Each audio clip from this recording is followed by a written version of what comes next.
On dirait pas, mais j'ai pas fait que monter des meubles Ikea pendant cet été. J'ai aussi lu, regardé et écouté des trucs, du coup, on va en parler.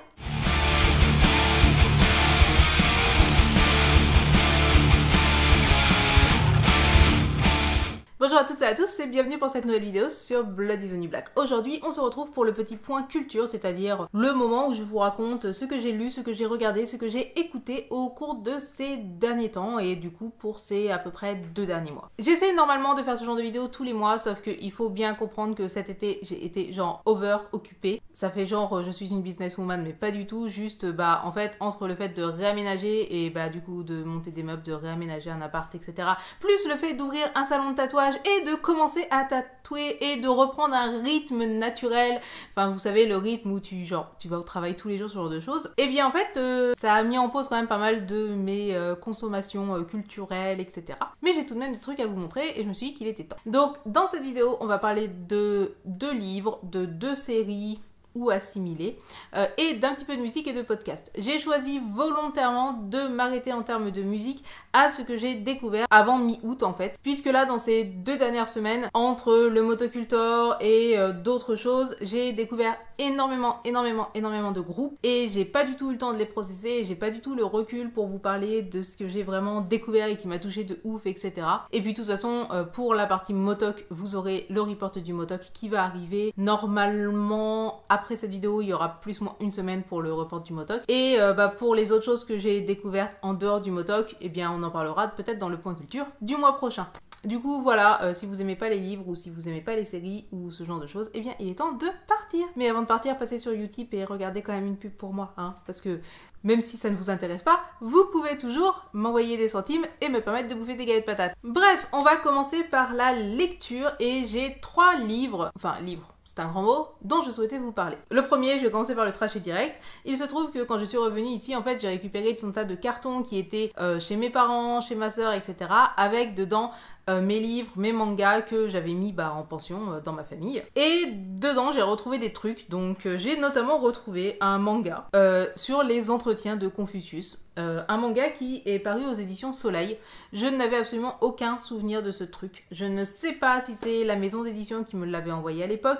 Je ne sais pas si c'est moi qui l'ai acheté. Je ne sais pas si c'est la personne avec qui j'étais qui l'avait acheté à l'époque. Je n'en ai aucune espèce de putain d'idée. J'ai retrouvé ça en défaisant mes cartons et je me suis dit que j'allais le lire parce que why not? Donc évidemment Confucius, si vous ne connaissez pas Confucius, c'est un penseur qui a écrit pas mal de choses et la pensée de Confucius est quelque chose qui est extrêmement prégnante dans la société japonaise, dans la société coréenne et dans tout un tas de sociétés j'ai envie de dire d'Asie de l'Est, quelque chose comme ça. Le problème, c'est qu'en fait, c'est juste extrêmement mauvais. Visuellement, c'est pas ouf, c'est un dessin manga à la con. Nous suivons un élève qui est dans genre un collège ou un lycée, je sais pas trop. Et il se trouve qu'ils ont une professeure remplaçante genre de philo et la prof de philo c'est une vache. Il y a une raison à ça mais je l'ai complètement oublié et cette vache en fait ne fait que leur enseigner Confucius et genre tous les problèmes dans la classe, genre la meuf qui vient pas parce qu'elle a une phobie scolaire, je sais plus, les conflits de lycéens de merde sont tous résolus en citant Confucius. En citant Confucius dans le texte, et puis après t'as un autre personnage qui te le traduit en langage de la vie de tous les jours, et en fait, il n'y a aucun suspense, tout est bien qui finit bien parce que chaque solution c'est simple. Confucius, il peut t'aider. Bref, du coup, j'ai pas compris, j'ai trouvé ça sans aucun intérêt, il n'y a pas de rythme. Je pense que ça peut être vaguement une initiation à la pensée de Confucius, et encore, vraiment, et encore, je suis sûre qu'il y a des livres bien mieux faits que ceux-là. Je pense que c'est, vous savez, le genre de manga un petit peu intello bobo, qui du coup peuvent se retrouver en médiathèque ou se faire acheter par les gens qui considèrent que les mangas c'est pour les teubés. Mais en fait ça n'a aucun intérêt. J'ai pas compris l'intérêt, je l'ai lu jusqu'au bout mais dans la douleur. Du coup voilà, si vous tombez là-dessus, ne le lisez pas, ça n'a aucun intérêt. Je pense que vous pouvez trouver des bouquins sur Confucius beaucoup plus intéressants, beaucoup plus pédagogiques et beaucoup mieux expliqués. Donc oublions. Ensuite, et ça on ne va pas l'oublier, j'ai lu Que passe l'hiver de David Brie. Donc je vous avais déjà parlé de David Brie puisque j'avais lu son roman Le garçon et la ville qui ne souriait jamais. Donc ici, Que passe l'hiver est un roman qui a été primé aux Imaginales, ce qui déjà de base est plutôt un bon truc. Il s'agit tout simplement d'une sorte de huis clos qui se passe dans un univers mi-fantasy, mi-viking, c'est-à-dire que nous sommes dans un monde imaginaire où il y a plusieurs clans, donc on est vraiment dans le nord, dans l'hiver, et ces clans se retrouvent tous au même endroit pour célébrer le solstice d'hiver avec leur roi. Il y a donc 4 clans, notre héros fait partie d'un des clans, et il va y avoir des meurtres et ce genre de choses qui vont se passer au cours de cette cérémonie. Donc c'est à la fois un huis clos qui a un petit côté policier puisqu'on a des meurtres, on sait que c'est forcément une des personnes qui est présente ou un des clans qui est présent qui les a fait, et en même temps il y a une grosse réflexion sur la magie et sur la magie du monde. Enfin, sans vous spoiler, disons que c'est une réflexion sur la fin d'une époque, sur la fin d'un monde, sur le départ de la magie de la Terre des Hommes. Enfin, il y a un côté qui est ultra mélancolique, mais quelque part, il y a un côté où c'est un monde qui était empli de magie et qui, peu à peu, voit la magie mourir, voit les gens respecter de moins en moins leurs traditions, voit les gens se séparer de plus en plus de la nature, etc. Enfin, vraiment, il y a une réflexion qui est assez profonde et que j'ai beaucoup appréciée. En plus de ça, bon, le personnage principal n'est pas forcément extrêmement attachant, enfin en fait c'est plutôt un personnage qui est neutre dans lequel on va pouvoir chacun se reconnaître, mais les personnages autour de lui sont des personnages attachants. Il y a notamment le roi de l'hiver que j'ai beaucoup aimé, que je le trouve super classe. Il y a pas mal d'histoires etc sur les relations familiales, il y a des passages vraiment très tristes, enfin bref, c'est un bouquin que j'ai énormément aimé, je saurais pas vraiment vous expliquer pourquoi, je vous dirais juste que si vous aimez la fantaisie, si vous aimez la fantaisie mélancolique, si vous aimez les histoires qui se passent dans le nord, si quand je vous parle de solstice d'hiver etc, de fin de la magie etc, ça vous parle, eh bien je vous conseille de lire ce bouquin. Pour le coup, je pense que David Brie est vraiment un auteur que je vais suivre de près parce que entre Le Garçon et la ville qui ne souriait plus, que j'ai beaucoup apprécié, et celui-ci qui est vraiment de très bonne qualité, je pense que c'est un auteur français sur lequel il va falloir compter dans le paysage de la fantaisie, en tout cas les années prochaines. Et ensuite, le troisième livre dont je voulais vous parler, que je n'ai pas ici parce que je l'ai laissé à mon salon et que j'allais pas aller faire l'aller-retour juste pour une vidéo. Il s'agit du Bal des Folles de Victoria Mas, que je vous mettrai ici. Il s'agit d'un petit roman de littérature blanche qui sort à peu près maintenant, là, tout de suite, ou qui est déjà sorti il y a peu de temps, enfin bref, il sort pour la rentrée littéraire. Il s'agit tout simplement d'histoires de femmes dans la France du 19e siècle, et plus précisément autour de l'hôpital psychiatrique de la Salpêtrière. À cette époque-là, dans le Paris, on est très porté sur l'occulte, sur le monde des esprits, etc. Et il se trouve qu'il y a aussi à ce moment-là un bal qui est donné à la Salpêtrière tous les ans. Je vais pas vous surprendre en vous disant que hôpital psychiatrique et 19e, c'est genre des sujets qui me parlent de ouf. Sauf qu'en plus d'être sur des sujets qui me parlent de ouf, on suit des femmes dans cet hôpital psychiatrique, et notamment, c'est clairement un roman qui traite de la condition féminine, à l'époque, mais qui sur de nombreux points peut tout à fait être appliqué à aujourd'hui. Donc c'est un roman féministe, c'est un roman qui est assez court, genre il fait 250 pages, mais je vous le conseille vraiment. C'est prenant, les personnages sont agréables, on est dans un univers qui est vraiment que j'adore. C'est bien écrit, donc je vais pas dire que l'écriture est ouf ou que j'ai énormément accroché au style, disons que le style est simple, limpide et que ça se lit très bien. Les personnages sont attachants, je vous le conseille si vous avez l'occasion. Ça fait partie, je pense, des livres de la rentrée littéraire que je pourrais vous conseiller, sachant que je ne lis pas forcément énormément de littérature blanche à la base. Et voici qui clôt la partie livre. Nous allons maintenant pouvoir parler de séries, car oui, c'est Raph à regarder des séries. Je sais, c'est bizarre, mais en fait vous allez voir que les seuls moyens de me faire regarder des séries, c'est de faire des séries sur des trucs sur lesquels j'ai une sorte d'attrait bizarre, etc. Vous savez, à la Tchernobyl. Du coup, la première série dont je voulais vous parler, c'est Les Damnés Tsars sur Netflix.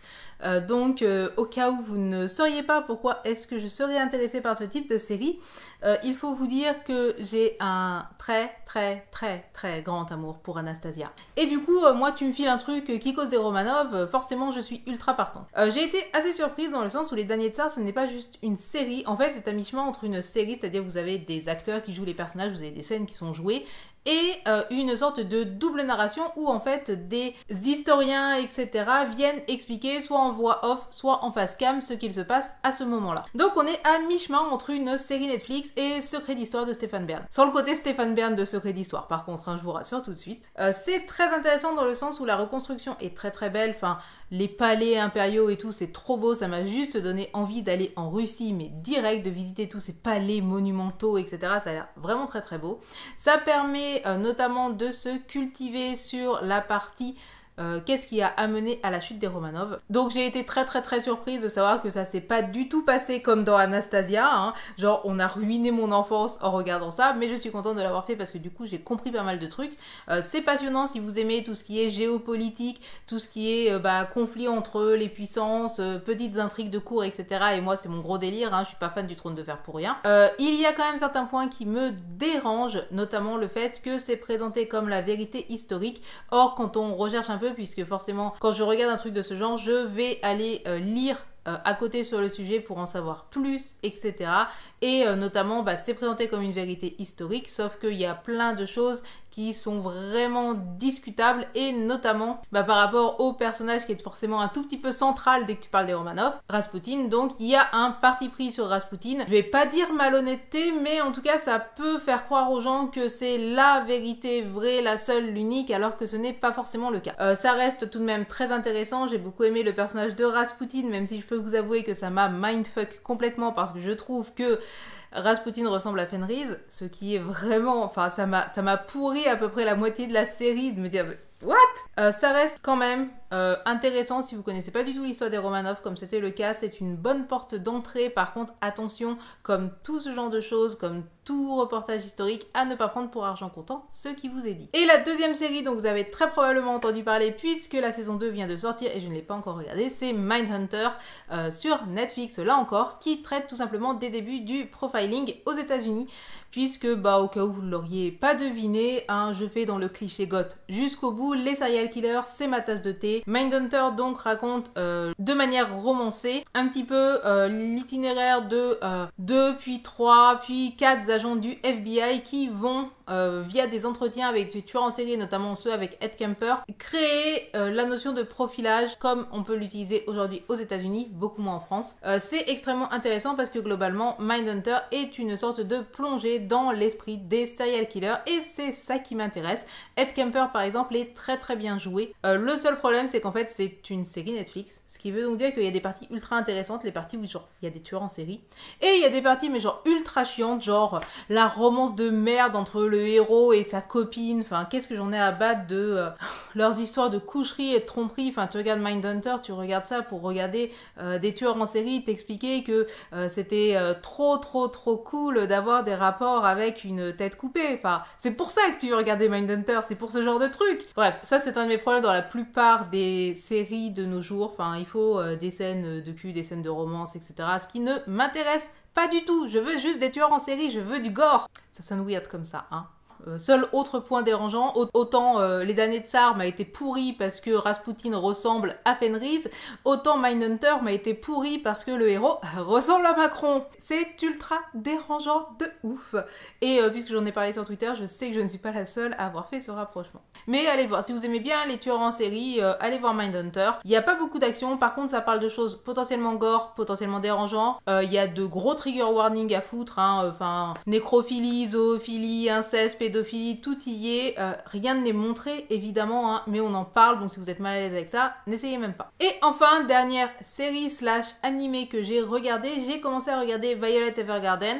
Donc Violet Evergarden, c'est un animé Netflix qui a été fait par KyoAni, donc le studio qui s'est fait malheureusement brûler par un détraqué il y a à peu près un mois. Et puisque tout le monde en parlait, je me suis dit que j'allais regarder Violet Evergarden. Donc Violet Evergarden, c'est un animé qui se passe dans une sorte de 19e fantasmé / steampunk, etc. En termes de visuel, de vêtements, etc. Genre ça m'a fait penser à du Chrono Crusade. Alors qu'il n'y a pas les démons et tout, hein, mais vous voyez le délire, c'est une sorte de monde parallèle, hein, avec des habits qui peuvent faire penser à du 19e, mais une technologie plus avancée, il y a la guerre, etc. Donc Violet Evergarden, donc Violet, c'était une militaire qui a vécu des choses pas cool et qui est donc réformée et qui se met à travailler à peu près à l'équivalent de la poste, et plus précisément elle devient écrivaine publique, c'est-à-dire qu'elle écrit pour les gens, et du coup on va suivre son aventure. Donc je n'ai pas terminé la saison. Vous allez me dire que c'est que des épisodes de 20 minutes, donc j'aurais pu faire un effort. Oui, sauf que en réalité, je ne regarde maintenant mes animés que en VO, ce qui veut donc dire que je les regarde quand j'ai suffisamment d'énergie et de cerveau disponible pour regarder en full VO. Mais c'est super bien animé, ça a l'air très joli, le personnage de Violette est vraiment attachante, donc je vous conseille l'animé et je vous rassure, il y a des sous-titres. Voici donc qui clôt la partie truc que j'ai regardé. D'un point de vue truc que j'ai écouté, il y a juste 2 trucs dont je voulais vous parler. Un premier truc, c'est un groupe de métal que j'ai redécouvert sur le mois de juillet et genre c'est quelque chose à côté duquel j'étais probablement passée de ouf. Il s'agit du groupe Tiamat qui est un vieux groupe et je me rappelle que j'avais écouté un certain nombre de leurs albums et que je n'avais pas forcément accroché. Mais en fait c'est un problème qui est récurrent avec ce genre de groupe qui date des années fin 80, début 90. C'est souvent des groupes qui ont évolué dans leur style et tu te retrouves parfois à écouter un album qui est censé être un album culte, tu te rends compte que ça te va pas du tout et du coup tu laisses le groupe de côté alors qu'en fait ils ont fait des trucs de ouf. Ça m'est déjà arrivé avec d'autres groupes, hein, Paradise Lost par exemple, au début j'aimais pas et c'est juste que j'avais écouté les mauvais albums. Et ça m'est arrivé avec Tiamat vu que je n'avais écouté que Wild Honey qui est censé être leur album culte. Dans tous les cas, j'ai découvert Tiamat sur la période Prey et Judas Priest, qui sont 2 albums qui en fait ne sont quasiment pas métal, c'est du goth rock, hein. Enfin clairement, il y a le chant grave, il y a les mélodies dansantes et lancinantes, et du coup j'ai énormément écouté ces 2 albums. Alors je sais que pour beaucoup d'entre vous, ça va sembler absolument évident que Tiamat c'est pas du tout un groupe que je vais vous faire découvrir, enfin c'est pas un groupe underground ou whatever. Juste, je sais que j'en ai parlé avec certaines d'entre vous et que vous m'aviez dit aussi être passé à côté de Tiamat, donc je vous le dis, si vous aimez plutôt le goth rock, eh bien je trouve que ce que Tiamat a fait en 2002-2003 par là, c'est ultra dansant, il y a ce chant lancinant, ces refrains à la con.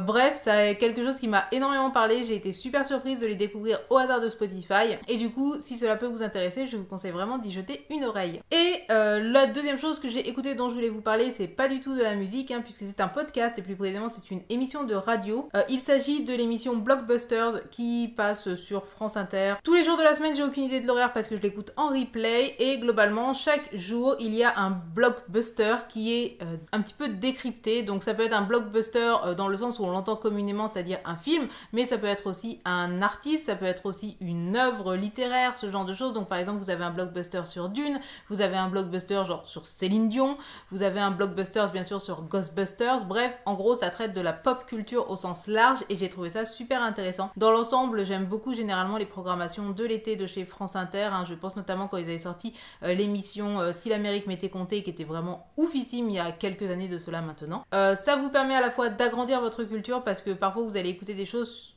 sur des thèmes que vous n'auriez jamais imaginé écouter. Enfin, j'ai écouté un podcast sur Céline Dion, What the fuck Seraph. Mais c'est quand même intéressant parce que c'est bien amené, ça donne les clés pour comprendre soit le succès, soit le fail de ces blockbusters en question. Ça permet aussi parfois d'avoir une image un petit peu différente d'une série sur laquelle on n'avait pas forcément un très très bon a priori ou d'analyser a posteriori pourquoi telle ou telle série a super bien marché. Donc évidemment, il y a eu un épisode sur Urgence, il y a eu un épisode sur Lost, il y a eu un épisode sur The Wire. Bref, je vais pas dire que c'est ultra profond parce que l'émission dure 40 minutes, ils peuvent pas de toute manière, mais je vous conseille d'aller les écouter, ils sont tous en replay sur le truc de France Inter, c'est bon pour la culture générale, ça peut vous donner des idées de choses à lire, voir, écouter et ça c'est vachement cool, c'est plutôt bien présenté, c'est plutôt bienveillant, c'est plutôt drôle généralement. Et voilà, puisque c'est quelque chose que j'écoute très régulièrement, c'est peut-être pas un truc super intelligent, mais j'ai envie de vous en parler parce qu'on parle souvent des podcasts, genre les podcasts qu'on trouve sur Spotify ou sur Arte Podcast machin, mais France Inter font aussi de très très bonnes émissions. Je suis notamment une grande fan de Affaires Sensibles par exemple, et auparavant j'étais une grande fan de Monsieur X. Donc voilà, allez écouter, je sais pas à quel point ça fait bobo de vous dire que j'aime bien écouter France Inter, mais après tout, vous n'êtes pas à ça près avec moi. Voici donc qui clôt cette vidéo Point Culture. J'espère qu'elle vous a plu, si je vous ai fait découvrir des trucs comme d'habitude, n'oubliez surtout pas de me le dire parce que c'est vraiment un truc qui me fait ultra plaisir. Si jamais vous avez des livres, films, séries, etc. à me conseiller, vous pouvez toujours le faire en commentaire. Série, je garantis pas parce que si ça ne traite pas d'un sujet que j'aime de ouf, il y a assez peu de chances que j'aille regarder une série. Par contre, les livres, ça m'intéresse toujours, les podcasts, ça m'intéresse, etc. Donc balancez-moi ça en commentaire et j'irai écouter. N'hésitez pas à me dire ce que vous avez découvert en termes de, je sais pas, de lecture ou de film dernièrement, parce que bah, ça peut me donner des idées, ou alors on peut en parler et soit encenser, soit bitcher ensemble. Si vous avez tenu jusque là, n'oubliez pas mon petit Utip, mes petits centimes, mes galettes patates, tout ça, tout ça. Sur ce, en attendant la prochaine vidéo, n'oubliez surtout pas d'allumer la lumière, et je vous dis à très bientôt. Tchuss!